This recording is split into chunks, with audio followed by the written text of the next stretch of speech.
બીજી તરફ રાજકોટમાં ઓબીસી સમાજના સંમેલનમાં રૂપાલાનું સૂચક નિવેદન સામે આવ્યું। રામાયણનું ઉદાહરણ ટાંકીને રૂપાલાએ એક સૂચક નિવેદન કર્યું અને તેમણે કહ્યું કે રાવણ સામે લડવા માટે રામે અયોધ્યાની સેનાનો સાથ નહોતો લીધો।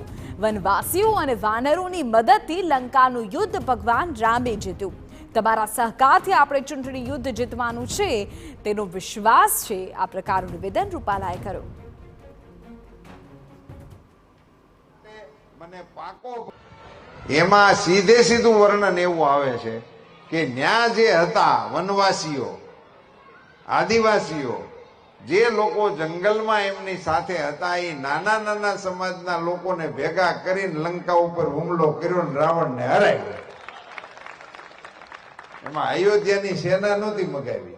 ઈ રામનવમીનું માધ્યમ છે, રામાયણનું આ માધ્યમ છે અને એટલા માટે મને પાકો ભરોસો છે કે આ જ સેના દ્વારા આપણે આ ચૂંટણીનું યુદ્ધ જીતવા માટે સક્ષમ છીએ।